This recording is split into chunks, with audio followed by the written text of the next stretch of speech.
Is by Dr. Naeem Dalal on resilience, patterns, and brain health, doing what matters in a time of stress. If you're interested in the other presentations in our webinar series, please do go to our website, bongohive.co.zm/webinars, and do connect with us on social media using the @bongohive, using our @bongohive handle and using #HiveWebinars. This morning, Dr. Naeem Dalal will be presenting. He is an academic, medical doctor, chairperson of the Zambia Medical Association, and youth mentor who is passionate about system-level prevention and mental health. He is a strong advocate for a holistic approach to health and well-being and the impact this can have on both our mental and physical state.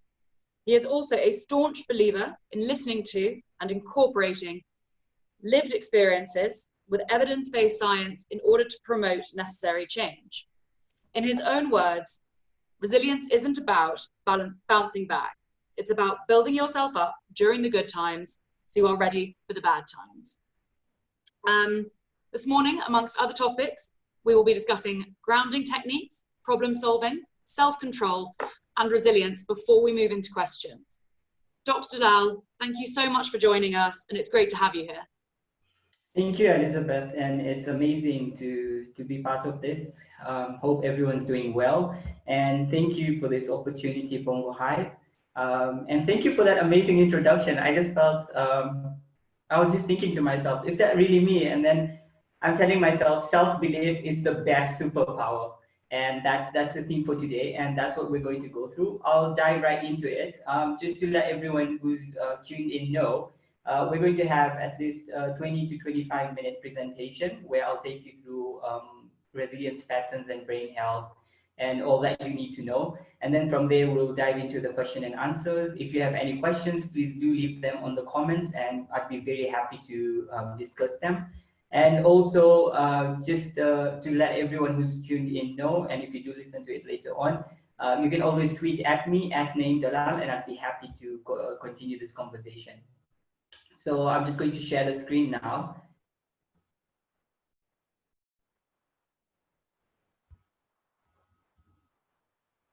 Great. Okay, so the topic of discussion is resilience patterns and brain health. And we are going to discuss what resilience is and why you need to know it and why it's important for you. First of all, the brain, the master organ of the human body, and it's very, very important for you to make sure that it is on point and it is being taken care of. And we often overlook that part of our body in our day-to-day living. So what do you need to know about resilience? What is it that you need to focus on? We all go through life with difficult situations, and I'll ask you to think about a time when you were in a difficult situation in your own life. How did you handle it, and what made you overcome it? Or did it overcome you, and if so, what factors led to that? If you're going to ask yourself this, a difficult situation, what can you think of a difficult situation? Let's talk about the current global situation with the pandemic that everyone is going through and the socioeconomic sequelae of that, the consequences of the pandemic and how it's affecting everyone. A survey that I also did personally here, I found that people were not scared or were not concerned about COVID-19 itself as an infection or a disease or a pandemic, but they were more concerned about the consequences on their individual lives, in their communities, in their families, and also just on a national and international phase. So when you talk about a difficult situation, how do you often handle difficult situations? That's on a global level. Let's talk about difficult situations on a local level, on an individual level. Financial stresses that everyone goes through, and the current financial stress that everyone is facing in their day-to-day living. How do you overcome that? And what do you do to overcome that? And that's what resilience is about. And when people say that resilience is about bouncing back, that's part of it. That's not the whole definition of resilience. It's more than just bouncing back from a traumatic experience or difficulty. When you Google the definition of resilience, that's what's going to come up: the ability for you to bounce back after a traumatic experience. But there are many times when you are more tough than you think you would be, and then there are times when you would not cope and give in. That doesn't mean that you are not resilient. Times when you give in, that does not make you someone who is not resilient. That just makes you overwhelmed in that particular moment or in that particular time. Resilience is needed in our everyday life, not just when we are faced with a major crisis situation. And this is the very first point that I would like all of you to take with you, to say, it's not just, you just don't draw on your resiliency in difficult times. Resiliency is something that is a continuous process throughout your life and your day-to-day living. So now, what comes to mind when resiliency should be spoken? All of you should understand that flexibility is our best ability. And you see this human image here in front of you, and there's these codes around the human being there. And I've deliberately put different pointers at different parts of the body. Turns out when you're stressed, your whole body reacts, your whole body responds. From your attention, your memory, your ability to focus, to a lot of other things. You'll have physical manifestations when you're facing difficulties. You may have headaches, you may have migraines, you may have abdominal pains, you may have difficulties with your joints, your body movements. All of these things will come about. So with resiliency, you need to understand that it's your best ability to be flexible. Now it's a continuous thriving process. It does not just imply bouncing back for survival purposes, but it is needed to grow and improve oneself. Survival of the fittest, right? But you should understand that it's not just about surviving, it's about thriving. And that is where resiliency is very important as well. Okay. Also, resilience is dependent on your social structure and network. Now, I have a very important point to make here as well. Many people believe that, it's an individual thing. I have to be resilient. It's about me. It's about my individuality. It is true. Each one has a unique blueprint to their resilience patterns that they can upskill.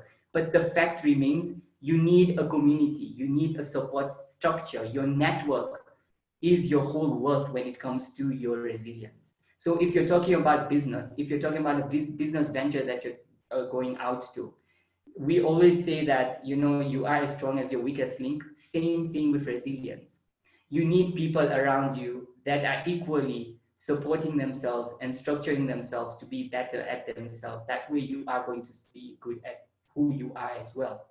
Now, the point about personality traits comes in to say, I am an introvert. I am one person who likes to keep to myself.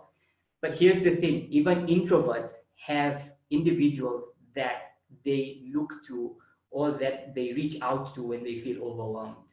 So it's about a social structure and a network when it comes about resiliency. Many people believe that resiliency is an individual trait. It's not. It has to do with a community that you are in. And it is about being flexible in times of stability and difficulties. It's not just about times of difficulties, as I mentioned earlier on. According to L'Oreal, I like this definition: the timely capacity of individuals, groups, family, community, country, and enterprise to be more generative during times of stability and to adapt, reorganize, and grow in response to disruption. So the whole point with stability is when you're having your highs, when you're doing fine, when you're okay, that is when you need to build on your resilient self. You need to build on your well-being, on your wellness, so that when you're having your lows, when you're having your downs, when you're having a bad time or a difficulty, you can draw on the resiliency that you have been building all along. So it's about times of stability, how you organize yourself, how you adapt yourself, and how you use that during times of disruption. And this also applies in a business network, in an enterprise, in a place where you're trying to thrive, you're trying to grow your ambition, not just as an individual, but as a community. And this is what resiliency is. It's a continuous thriving process. And again, it's about being flexible. This definition takes into account our day-to-day experiences, relationships, and education that enables us to define our ability in times of stability, stress, and distress. So now, in general, how someone reacts depends on many factors. So this point and this slide really tells you what will lead you to feel overwhelmed and what will actually ask you to draw on your resilience patterns. Now, resilience is an ongoing process that occurs not just individually, but within a network of supportive communities. And this is why on this slide, there is an image of the brain, okay? And there's a network, and that network is known as synapses in your brain. Very important, because the synapses are the ones where neurotransmitters pass through, and they are the ones that coordinate the whole brain. And that's on a network level in your brain. But then this also applies on a network level in your lives as individuals, your people, the people that you reach out to, all of this very important. And here's the thing, it's not just what you are going through as an individual, but all the other people around you. There is that saying that the world does not revolve around you. Well, newsflash, it does, because you are your world. The people around you are your world. And if someone in your world is affected, it affects you as an individual. And the world, the network that you have revolves around you. So you need to make sure you are fine and your network is equally fine. Okay? So the nature and severity of the event, the difficult event that you're going through, your experience and experience of previous distressing events that you've gone through will actually tell you how you cope. The support you have and your network have in their lives is also important. Their physical health is equally important as your physical health. Their personal and family history of mental health problems is equally important as yours. Their cultural background and tradition is equally important as yours. Okay? Their age, for example, children of different age groups react differently. Okay, there are child adults and then there are adult children as well based on maturity levels. All of these are factors that also defines your individual resilience. So it's not just about you saying that I am going to focus on my own individual resiliency, but you also need to work around other individuals around you. Now, it's not just bouncing back for survival purposes, but it is needed to grow and improve oneself. Resilience is dependent on your social structure and network. It is about being flexible in times of stability and difficulties. And this is the point that I will raise again based on the previous slide. It's just to keep drawing to the take-home points. And this is important because we go through a lot in our day-to-day life. I can just give you an example of basic stress that you face because of traffic or because the roadblock or because something happened, maybe you dropped something and it upset you. All of these things allow you to draw on your resiliency. And it can be learned and improved. That's the important point. Your whole brain and the structure can constantly go through what we call neuroplasticity. It's the brain's ability to adapt itself, and it's plastic, like just the way plastic can mold itself. Similar, the neurons and the structures can remold themselves with difficult situations. And this is why resiliency can be learned and improved. How can you do that? It's by focusing on three things that define your well-being as an individual: your mood, which is your self-awareness; your appetite, what you eat, your nutrition; and your sleep pattern. Your sleep is very, very important.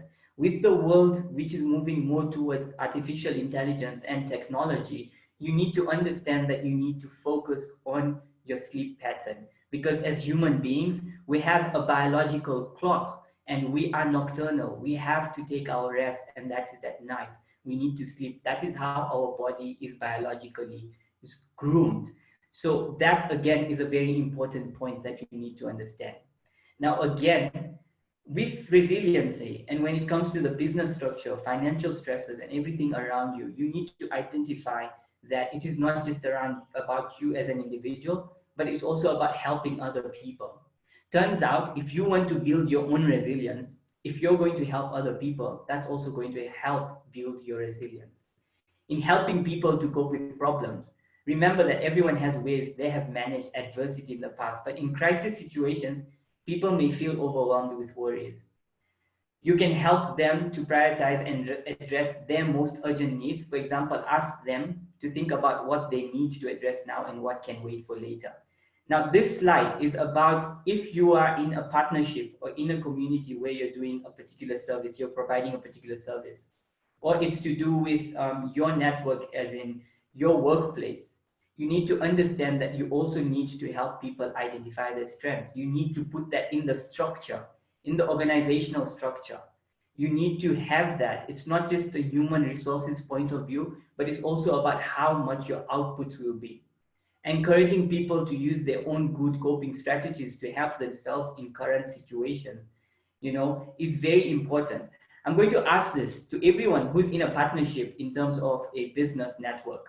Do you know what your partners or your employees or your the individuals that you're working with in a hub, for instance, do you know what their strengths are and how they cope with their stresses? You need to know that, because you need to identify that and support individuals to draw on those when they feel overwhelmed. Everyone has natural ways of coping. What the thing about coping is, and self-care, which I will talk to about more, just now, is that what works for me will not work for everyone. Okay, so if each and every individual needs to identify that. And what positive and negative coping strategies do you know of as an individual? And can you share them with others? And if you don't, then you need to find those for yourself so that you work around your own well-being. Encouragement is also very important. And this slide is a self-reflecting slide. Helping others to help themselves basically means also you as an individual. How do you help yourself? When you reach out to someone for support or well-being advice, do you want them to give you solutions, or do you want them to listen to you and help you come up with solutions that will be feasible for you as an individual? Many times people think that resiliency means coming up with solutions that other people give you. That is not the case.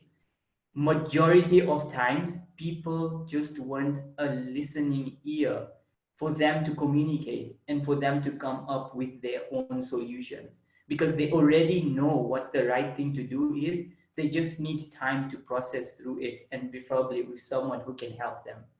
And this is important because this gives the individual more energy and time. And also it gives you as a person who's in a support structure, in a hub, to help another person. Problem-solving methods in the link modules can be used to support others to manage their own problems. And what does this mean? You need to know how to link people to support themselves and not give them solutions to work on, which you feel will work for them. And that applies to you as well on your resiliency as you're building that. Now, I've put this little robot here, and this is where we are headed. And this is what we're doing right now. We are becoming more robotic as days go by. We are becoming more technocrats, and we feel that we are going to be fine with technology. Yes, we will be fine with technology, but remember, technology has a source. It requires energy to support itself. For instance, a gadget such as a phone, a smartphone, a laptop, or anything requires a battery, and that battery needs to be charged, all right? And that's where they build, and that technology keeps on surviving, all right? And also, how does a technology like the smartphone thrive? It thrives with recurrent refreshing of their software. You often get updates, you have to update it for it to work on itself. Similarly, you cannot afford to be and call yourself a robot if you're not going to constantly keep upgrading yourself as an individual, all right? It is your responsibility to constantly keep upgrading yourself as an individual. And if you're in a business entity, if you are promoting something, if you're providing a service, you constantly need to promote and update it as well. You are not robots. And if you have to be a robotic person, then make sure you equally rest, you equally recharge, and you equally update. And this is where resilience comes in and your brain health comes in. It can feel rewarding to know that you are making a difference. by doing something, providing a service. But the question is, do you take care of yourself? When this question is asked, many people will answer yes. I mean, many people would also think, why am I even being asked? Of course, I do take care of myself. But then when I'll ask you to say, how do you take care of yourself? All the people, or majority of the people who say yes often get stuck because they have no idea what they really do that makes them feel better, or what they do to upskill themselves, or what they do to update themselves. You need to look after yourself to keep going. Helping is a long distance race, not a sprint, so pay attention daily to your well-being. If you want to be someone who wants to provides a service, be part of an organization, you constantly need to say that it's not just about providing that service, it's also about you. You need to work on that as well. And this is where we come to resilience and self-care. Self-care is something that refuels us. Okay, it does not take from us. Many people think self-care is being selfish. No, all right, you need to provide yourself, kind of like a car. You constantly need to fuel it. All right, you need to charge it. You need to make sure that you're constantly, the fuel gauge is not on empty. What happens oftentimes is people think that self-care is not important. It's a selfish act, and that leads you to constantly keep driving on the E gauge. You know, the light is also blinking, and you know, I know my car, it's going to take me at least another 5 to 15 kilometers. I can make this stretch. That is how you're going with your day-to-day lives if you're not focusing on yourself and you're not promoting self-care. All right, it's not a selfish act. It is unique to each individual, and it needs to be something that you actively plan rather than something that just happens. It is an active choice, and you must treat it as such. And this is why, again, it comes back. If you're one person who is in social enterprise, if you're one person who is in business, if you're one person who has partnerships, if you're one person who owns a corporation, you need to put this in your policies and in your organizations to say people need to take time for themselves and build themselves. You need to put that update opportunity for people in your places of work. Mental health in the workplace, and this is basically what it means. Making it an active plan and output. For instance, every year annually you have your targets. Individuals need to put in their targets in their self-appraisals as well. As you are being appraised, individuals need to be appraised on self-care targets as well. It will not happen. Even people who are being told to go on leave, it will not happen. They will not look after themselves unless you make it an active choice. And this, I can assure you, is going to bring more productivity, and your targets will be met even better. Add certain activities to your calendar, announce your plans to others in order to increase your commitment, and actively look for opportunities to practice self-care, not just as an individual, but also with team building activities and organizations. And also, don't think that what you think as an organization or a hub or a business entity or a partnership is what everyone feels is correct. These are things you ask the people that you're working with, and ask them if that's what they want. Because remember, every individual draws on their own strengths. Okay? Coming back to mood, sleep, and diet, you are not a robot. You need to focus on that. Now, what kind of diet?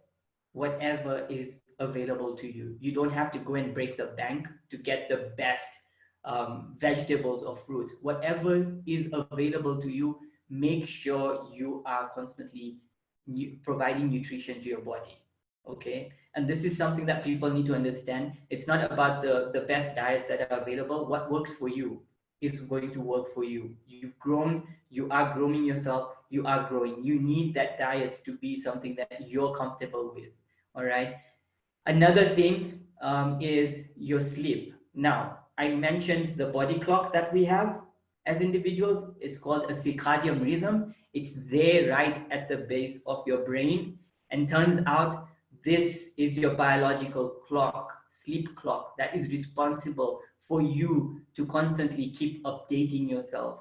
It actually activates itself. Now, here's the thing, because of the day-to-day living in our society, and now there's lights all over, everything is available, it's actually making it very difficult for your body to constantly keep using that biological clock. We are actually resetting our sleep biological clocks because we are nocturnal individuals. The sun, the rays from the sun actually is a memory cue for the brain to actually keep bringing that biological clock up. Now, here's what happens. If you're constantly on your screens, if you're going to take work at home, or if you're working from home and you don't have boundaries on how much screen time you're going to have, that also upsets your sleep pattern. All right. You need to invest in what we call sleep hygiene. Just like there are measures, wash your hands frequently, physically distance yourself so that you don't get infected from an infectious disease. Similarly, for sleep and brain health, you need to invest in sleep hygiene habits. These are habits that need to focus on the time that you need to sleep. For an adult, an average of 7 to 10 hours of sleep every day is very important. You need to make sure your bed space does not have your work there. You need to make sure if you have your gadgets, if you're one person who's using your gadgets, you need to put them on night mode. You need to make sure that everything is put in place. You're not on social media 2 hours or 1 hour before going to bed, because that just activates you. All right. So sleep hygiene, very important. Another thing is people think that exercise is just physical. No, turns out exercise is equally important for your brain health and well-being. It helps improve the synapses and the neuronal plasticity as well that I spoke to earlier. Another thing that I will ask you is, right now, because of gadgets, we are now living in a 24/7 society. And because of that, we are always online. And there is no boundary between work life. And this is leading to burnout. And burnout is not good because it takes you away from your values, it takes you away from your morals, it takes you away from your ambition, and your outputs are not as good. And this is why you need to create a no list. If you can tip, have your own social media email address that you constantly refer to for your day-to-day things that you work for in your personal life, and have a work email that is separate. Work emails, do not answer them outside working hours. It's as simple as that. All right. If you know you have social media accounts and things are triggering you, like a lot of things are happening right now, and it's very overwhelming for a lot of people, including myself. The pandemic news is just overwhelming. You know, the disparities in communities right now, what's happening, and bringing out all those concerns, you know, and fighting for what's right. All these things can be overwhelming. So you need to know when to actually put boundaries and creating a no list with things you know you don't like or you no longer want to do. These are important. All right. Spend time doing activities that you enjoy. If you're one person who likes watching TV, watch TV. It's your downtime. You deserve it. Make sure you do these things. Spend enough time with your loved ones. If you're one person who draws energy from other people that you care about, then do that. You need to do that. That's very important, because that's how you are going to show yourself that, yes, I am not a robot. I am a human being.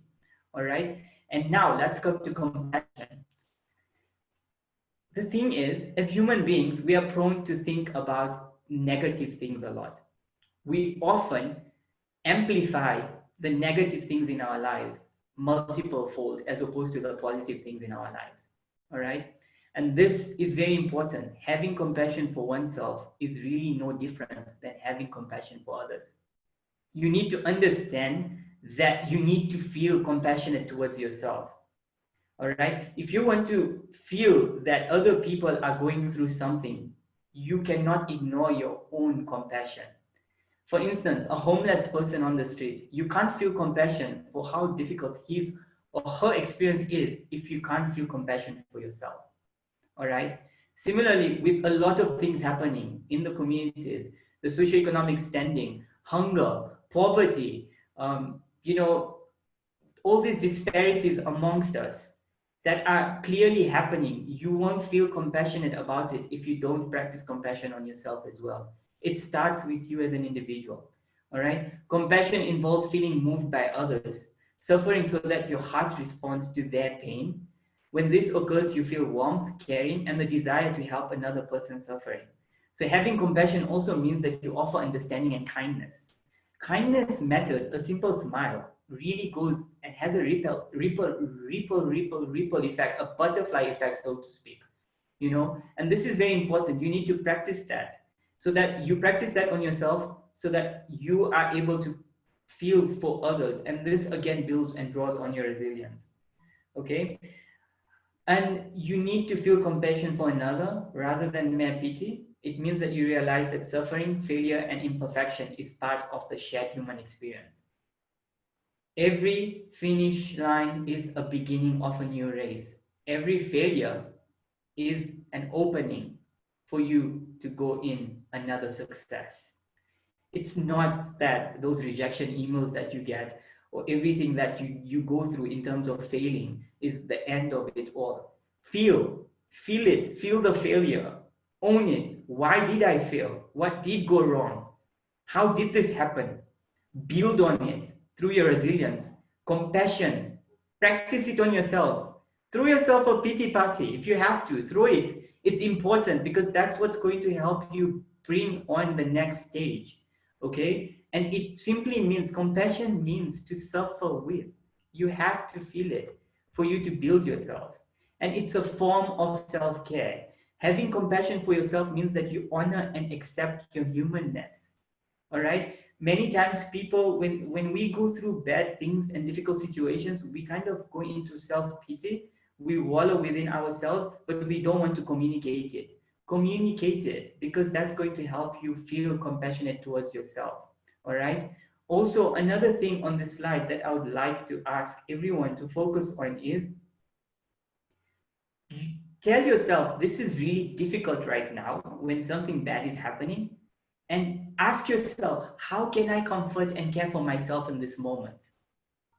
You can't expect other people to feel for you if you're not going to feel for yourself and own up and say, right now I'm in a difficult space.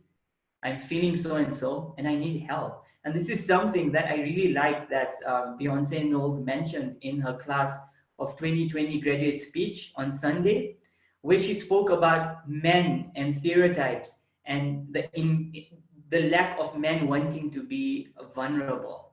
All right, accept that, open up to that, and also wanting to just feel. You need to identify and focus that, and that's very important. 3 elements of self-compassion, according to Dr. Kristin Neff: self-kindness versus self-judgment. Whenever you're going through a difficult situation, you start judging yourself and you start stigmatizing against yourself, and that actually takes you away from kindness.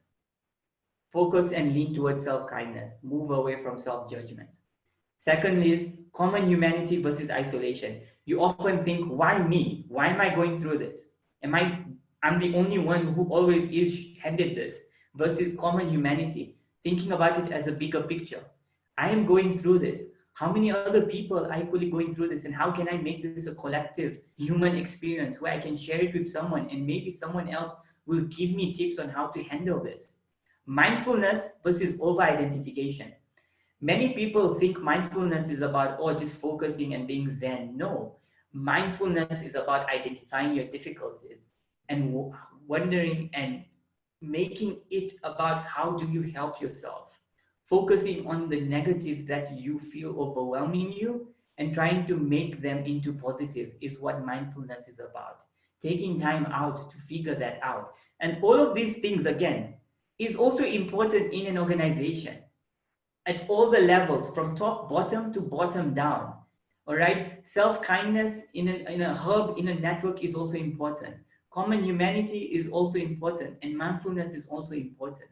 All right, so instead of mercilessly judging and criticizing yourself for various inadequacies or shortcomings, self-compassion means you are kind and understanding when confronted with personal failings. After all, whoever said you were supposed to be perfect? Same thing, have your targets as an organization, have your targets as a hub, have your targets as a social enterprise, but then always understand that there are going to be times when those targets won't be met, and have a drawing board. Don't just feel that that's it, that's just how it has to be, okay?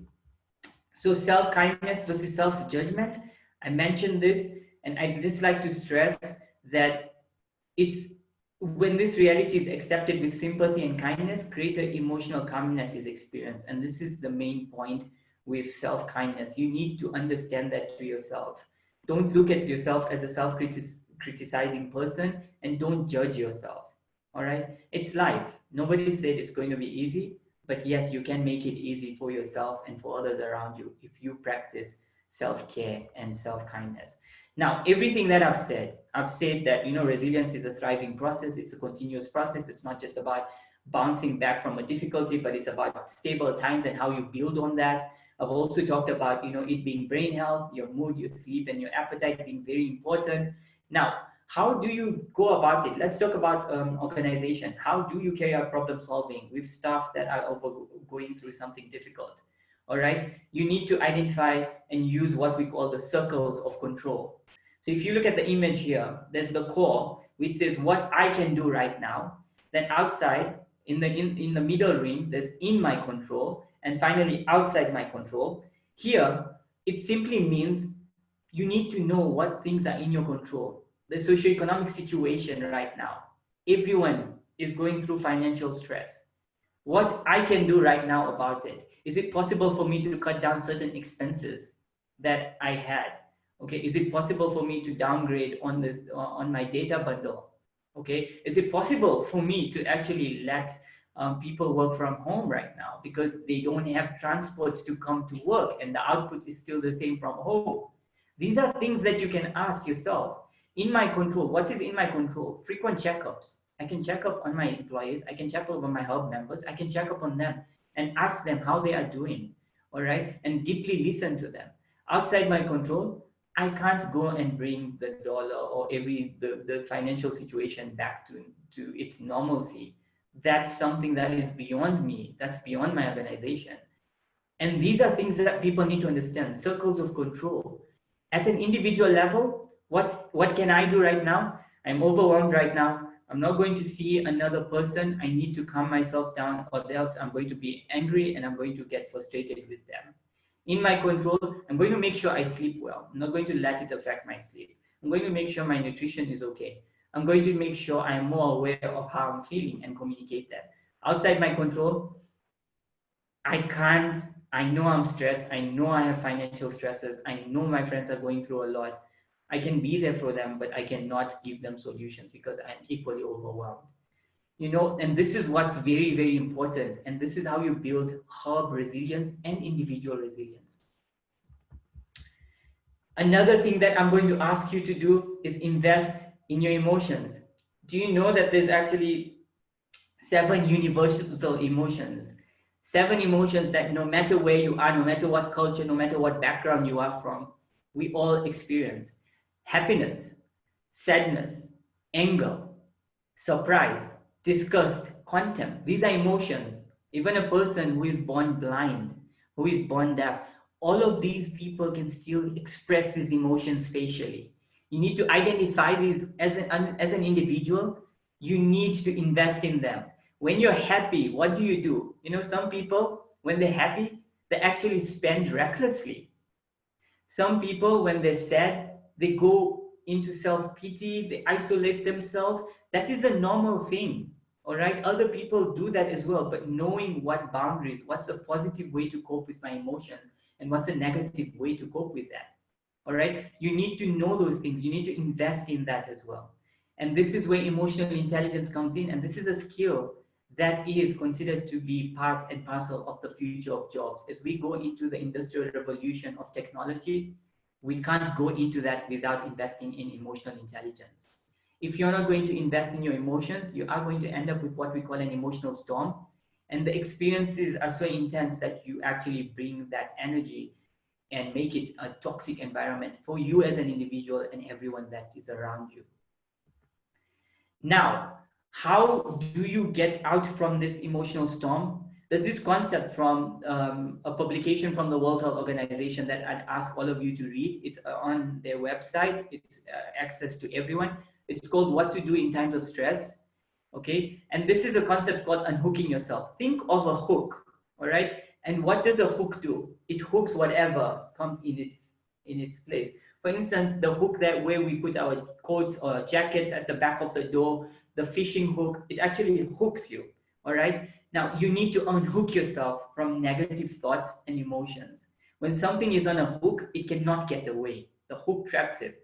You may be at work, you may be answering an email, but your mind is on that negative thought and feelings. In the same way, we get hooked by our difficult thoughts and feelings. So how do you unhook yourself? You need to notice. You need to notice that I'm not fine, I'm not okay, and communicate that. You need to name that difficulty. Here is a difficult feeling. Here is a feeling of anger. I feel chest tightness. I feel like anxious. Then refocus on what you are doing. If you're at work, focus on what you are doing at that particular moment. Close your eyes, feel your senses. Try to identify where you are right now and whether that thought or feeling will actually affect your output at that particular point. These are grounding techniques. Paying full attention to whoever is with you and whatever you are doing.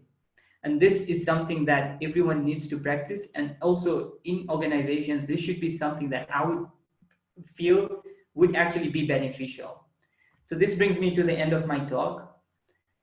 With the discussion, and self-belief is a superpower. Train yourself and your network to harness it. Thank you very much for listening. I'll hand over to Elizabeth. Thank you so much, Dr. Dalal. That was brilliant and really informative. Like Dr. Dalal said, you can also follow up with him afterwards. He has kindly offered using his Twitter handle, which is @Naeem Dalal. And again, as we now open up questions, please do stay connected using our handle on social media @BongoHive or our hashtag Hive webinars. So Dr. Dalal, diving straight into questions, we've got a couple from the audience, the first of which I think is quite interesting, referring to something you said earlier in your presentation. When thinking of ourselves as human beings, how do you update your OS? From a mental point of view? So you need to understand the three pillars of your well-being. You need to identify your mood. You need to identify when I say mood, it's about being self-aware. Your appetite, which is your diet, and your sleep pattern. So how do you constantly keep updating yourself? You constantly draw back on these three pillars of well-being. With your mood and your self-awareness, you need to know what things make you happy, what things ground you, and what things help you identify your values, things that define who you are. For instance, if you're one person who likes to care for other people, if you're one person who believes in service delivery in your community, in your network, these are your values. This is who you are. This is what defines you. Things that draw you away from your values are the things like I'd actually use looking at the OS. These are things that slow you down, slows your software down. So you need to identify this. And as you update yourself, you need to update your well-being, your awareness. And these are the things that I actually spoke about later on in the slides about what you need to do. Saying no, for instance, that's you updating your software. I now know that I need to say no to this particular thing. Maybe I was a yes person to everything. I have 5 outputs that I have to carry out on, there's this other opportunity that's come my way and they're asking me to do this. And then they come to you because you are the person that will get the job done. But you clearly know that you still have a lot of things to do. So you saying no is actually you updating your software in your own self. That's more self-awareness, and that's your mood. And then your appetite, if you're one person who's skipping meals because you're overwhelmed, you're working extra, you're doing a lot of things in the hub, in the community, in the organization, you need to, update yourself by saying, you know what, my software is slowed down because I'm not resting enough. I know that I need my hours of sleep. Investing in that and making sure that you sleep. So this is how you constantly keep updating yourself. It's based on who you are, identifying what you are, and putting boundaries on your mood, your appetite, and your sleep. That leads very nicely into our next question, actually some of which you've already covered, but perhaps you could embellish a little more on how do you balance between self-care and compassion? So self-care and compassion, very, very intertwined because one can't be without the other. And compassion, as I said, just basically means to suffer with. And if you want to feel, you need to feel for yourself. we often brush away our own emotions and our own thoughts, and we often think of it in a negative way. And this is just how human nature is. As social beings, we like to feel connected, and we often kind of put ourselves second to others. All right. And this is the majority. Yes, there are certain personalities that don't do that, but majority of us. So how do you differentiate between self-compassion and self-care? There's really no difference there. You first need to feel for yourself, and then that's how you are going to feel for others. And this draws to the point of empathy. You know, when you're going to Google empathy, many people will define it as your ability to feel for someone else. I personally believe that it's very difficult to feel for someone else, because if you look at a person as a full individual with all the socioeconomic factors, their upbringing, their background, you can't feel at that level. That's years and years of emotions and experiences that they've gone through. You can understand based on your own biased perception. So again, coming back to self-care and self-compassion, you need to feel for yourself. And that's where you need to identify that these are the things that I need to do to keep myself healthy and active. Okay, well, I actually have a couple of questions as well, leading on from some things you touched upon. But I've also been looking at your Twitter account, and I noticed that you tweeted, millennials are experiencing a specific type of burnout. The line between work and life is so blurred for many of us that there is no work-life balance anymore. I think that's a really salient point and very topical. Could you perhaps explain a little more about that, please?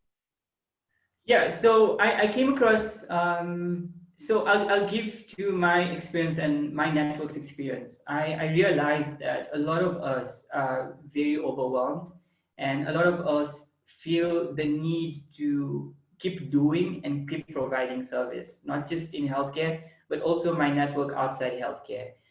Everyone wants to do the most and support everyone around them, and also fulfill their own ambitions and need to make this world a better place. And because of that, I came to a realization that a lot of people are functional. When I say functional, they are being productive. They are doing the things that they need to do. They are giving outputs. They are supporting the environment and the communities. But it's taxing on them as an individual. I have come across so many people who are doing amazing things, but then when you're having a conversation with them, they feel they're not doing enough and they need to do more. Okay, so there's that self-doubt, there's that feeling of hopelessness, there's that feeling of guilt, and then there's also that feeling of feeling like an imposter.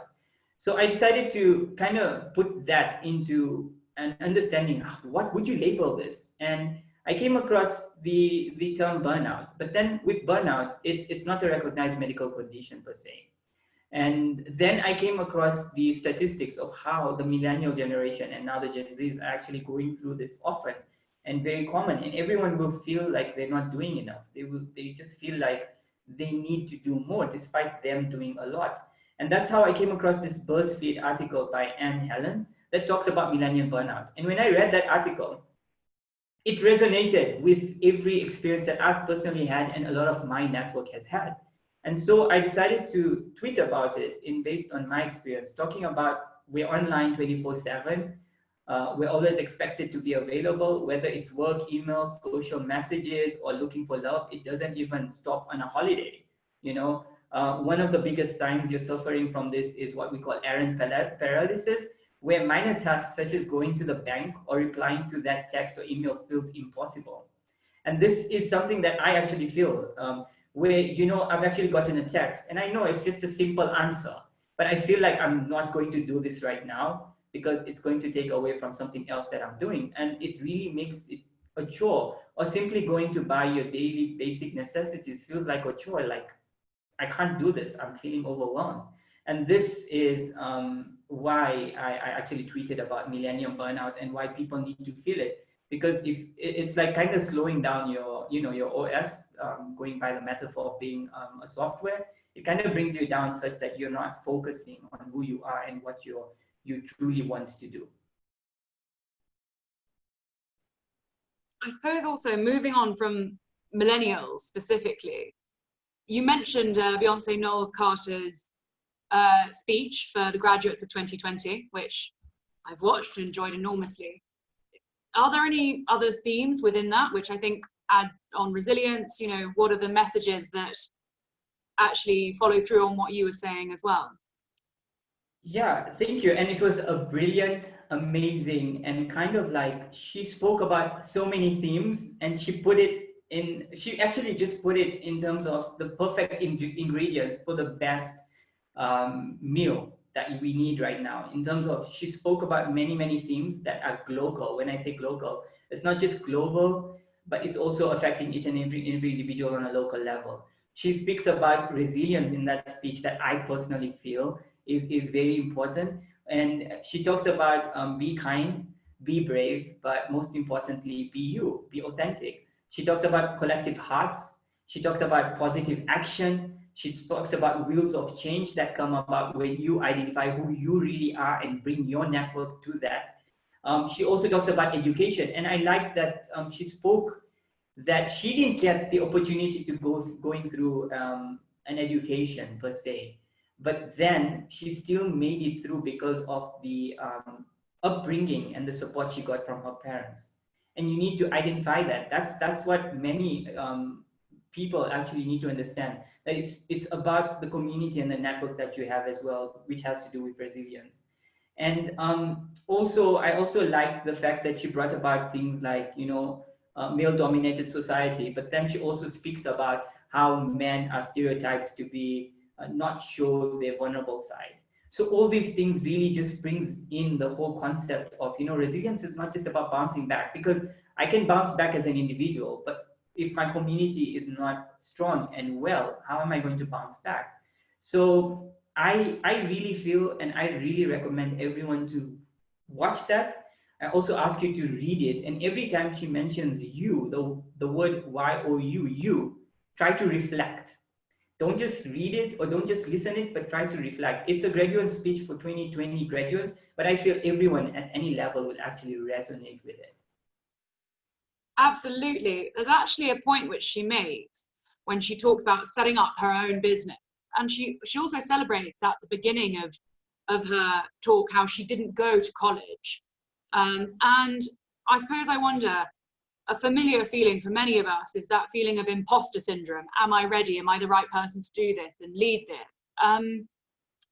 Do you have any advice for how, I think particularly as an entrepreneur, because that is Bongo Hive's audience, but generally speaking, one might tackle imposter syndrome, and is it something one would expect to have to deal with your entire life, or can you grow beyond it?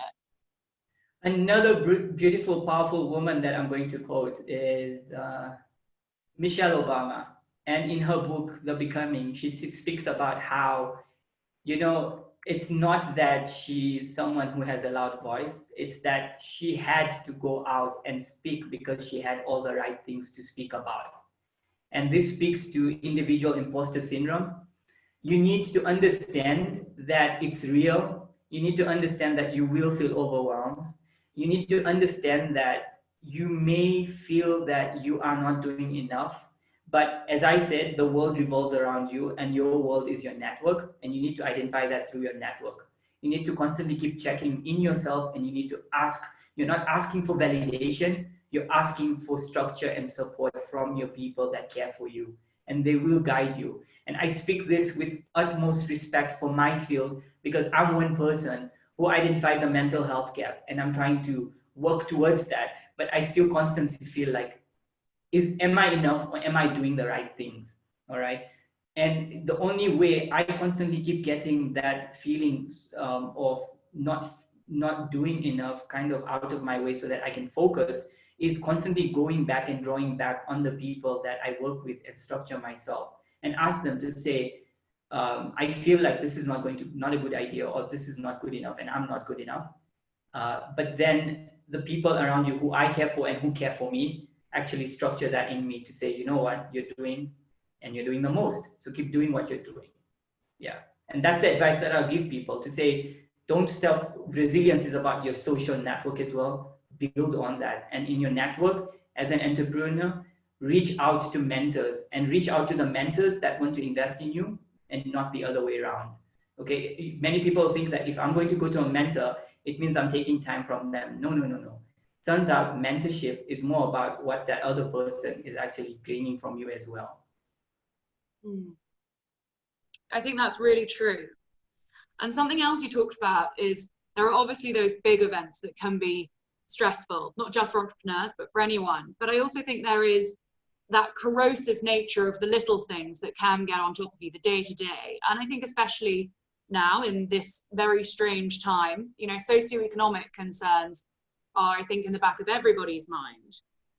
How do these affect individuals, and how does that burden add for everyone on a day-to-day basis? So this brings back to the core, the brain health. This is what I want everyone to walk away with as well. I know I said a lot of things to walk away with, but this is very important. Did you know that mental health manifests itself by the age of 14, and by the age of 25, it actually can be diagnosed, and it may be very common. Up to 75% of people actually have a mental health disorder that's not diagnosed by the age of 24, 25. And this is because of the socioeconomic stresses. This is one reason why I got out of just the pure health field and tried to talk about it from a holistic view. Socioeconomic, when I talk about poverty, when I talk about financial stress, when I talk about lack of education, when I talk about inequality, no justice, lack of justice, really.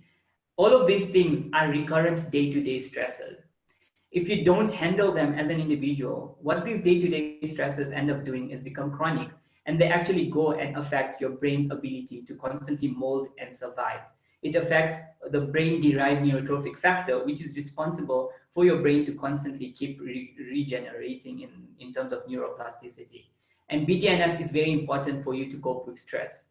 So what I will tell everyone is seek out what's due for you, and socioeconomic factors have a very huge role to play on your well-being, and it will affect your mental wellness. And this is why things like the sustainable developmental goals are very, very important, because each and every SDG global goal, if not attained, is going to even put us at a higher risk of ending up with mental health disorders such as mood disorders, anxiety disorders, obsessive compulsive disorders. All of these things will actually come and will actually make us feel overwhelmed and burden us with mental illness. I think we have time for one more question, which I think actually leads on from that very nicely, in the role of socioeconomic. Often, all of us, I suppose, are born into our circumstances, and there is nothing that can be shaken about that, but it is something we can work upon. But obviously there's an element of that being an inherited stress. And you also talked about the role of generational stress and how it can be inherited. Just in a couple of minutes, because we're about to run out of time, but could you maybe go into that a little bit more? Stress is additive. It's not that you're going to feel stress today and you're going to deal with it and tomorrow you won't feel it. It's about how you deal with it and then you cope with it. But here's the thing, with stress, if you're going to go through recurrent chronic stress, as I mentioned earlier on, you are going to disturb your brain pattern, and your DNA and your RNA will be affected. You as an individual may not come up with a mental illness, but you may pass them on to the future generations, your offsprings. And for them, they may not go through the stresses of life that you've gone through, but because they have even one environmental hit, because they've inherited that disturbed DNA and RNA from you, which is generational, you are going to put them at risk, and they are going to be more vulnerable to mental illness. And this is now being more studied, and more research is coming out that stress is generational. And this is why also mental illness is. Well, I think on that very topical discussion of the future and hopefully what we can do for our children, I'm going to thank you, Dr. Dalal, for a really informative presentation, food for thought as well, and for all your time in answering questions as well. For anyone who would like to engage. Yes, thank you very much. And I'd just like to let everyone know that if there's one skill you want to invest in as an individual, as an organization, or as an entrepreneur, invest in deep listening skills, one, and two, emotional intelligence. And I think Elizabeth was going to say, you can reach out to me at my Twitter handle or on Facebook at Naeem Dalal. And I'd be very happy, even at the Bongo Hive page for the next 24 hours, I'd be happy to answer all the questions that you have. Thank you. That is so kind, Dr. Dalal, and thank you for being so generous with your time and your knowledge as well. We really appreciate it. For everybody else, again, please do engage with us at our handle, which is @BongoHive, or using our hashtag #HiveWebinars. And do look up any future webinars we've got going at bongohive.co.zm/webinars. Thank you again, Dr. Dalal, and I hope you have a lovely rest of your day. Thank you. You too.